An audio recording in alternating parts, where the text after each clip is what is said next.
Today, we're diving into the incredible story of English in the Philippines. And trust me, it's a journey that tells us a ton about how any of us learn, teach, and really truly make a language our own. So let's start with a question. What's the real difference between teaching someone a language and them actually learning it? It sounds kind of obvious, right? But this very question, it's the key to this whole story. And it's exactly where we're going to kick things off. All right, so first things first, let's break this down. You can think of teaching and learning as two sides of the same coin. They're totally different, but they're also completely connected. And for any teacher, getting this distinction right is step one. So here's the real heart of it. Learning, that's the stuff that happens inside your brain. You know, that messy internal cognitive process where you're making connections. Teaching, on the other hand, is the external act of trying to make that whole messy process just a little bit easier. One happens in the student, the other happens to them. And, learning itself isn't just one thing. On one side, you've got explicit learning. That's all the classroom stuff. Memorizing verb charts, vocabulary lists, all that. But then there's implicit learning, which is almost like magic. The famous linguist Stephen Krashen just calls it acquisition. It's exactly how you learned your first language as a kid without even trying. You just absorbed it. And today, that acquisition is happening everywhere except the classroom. Think about it. When a student in Manila plays an online game and has to chat with their team from all over the world, or they're just binging their favorite YouTuber, their brain is just soaking up the language, totally subconsciously.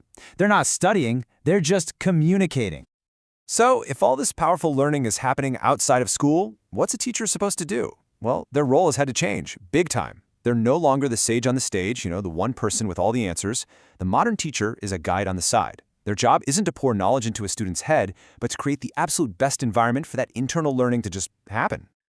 Okay, so now that we've got the theory down, let's see how this all plays out in the real world. We're going to use the Philippines as our case study, because this isn't just theory. It's a story that's been unfolding for more than 100 years. It all kicked off way back in 1898. A group of American teachers who came to be known as the Thomasites showed up and set up a public school system, all in English. Pretty soon, the language was everywhere. Government, business, you name it. But then, something really interesting started to happen. English began to change, to adapt to Filipino culture. It's a process called nativization, and it's how a foreign language starts to become a local one. And that brings us to what we now call Philippine English. And let's be clear, this isn't wrong English or bad English.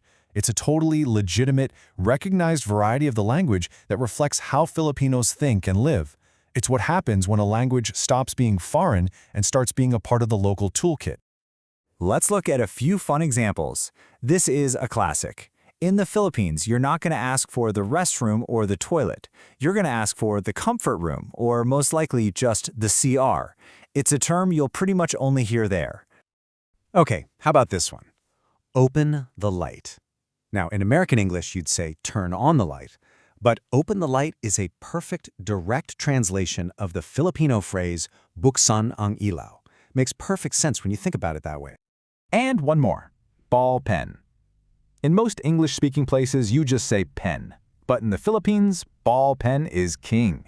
See, these aren't mistakes anymore. They're established, unique features of the language there. So, this is the big question, right? Where do you draw the line? If you're an English teacher in the Philippines, this is a real everyday dilemma. Do you correct open the light as an error because you're supposed to be teaching a global standard? Or do you accept it as a valid part of Philippine English?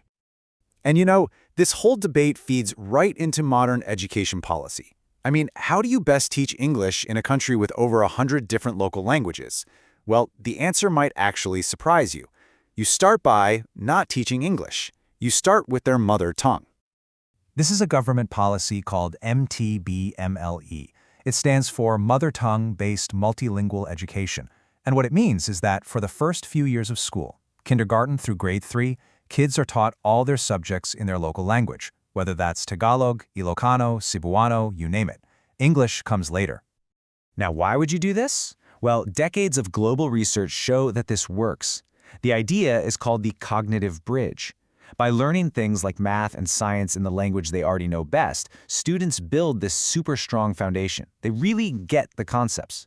Then, that foundation acts like a bridge. It makes it way easier to learn those same ideas in a second language, like English, because you're not starting from scratch. You're just building a bridge from what you already know. Okay, so let's zoom way out for a second. Because in the Philippines today, English is so much more than just a subject in school. It has huge, massive economic and global importance. I mean, for millions of Filipinos, English isn't just a language, it's an economic passport. The country's a global powerhouse for call centers and business services, the PPO industry, and there are millions of overseas Filipino workers around the world. For both of those groups, being really good at English is absolutely essential for their job. And hey, don't just take my word for it. A big report from the British Council in 2020 put it as bluntly as possible. English is the primary driver for employability. It's literally the skill that gets you the job. But there's a flip side to this, right? When a language becomes a passport, it can also become a gatekeeper. This creates what's known as the linguistic divide.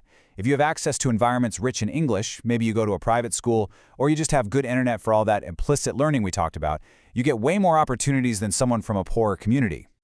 And all of this leaves us with this final, really critical question. The story of English in the Philippines is about history, it's about culture, it's about identity.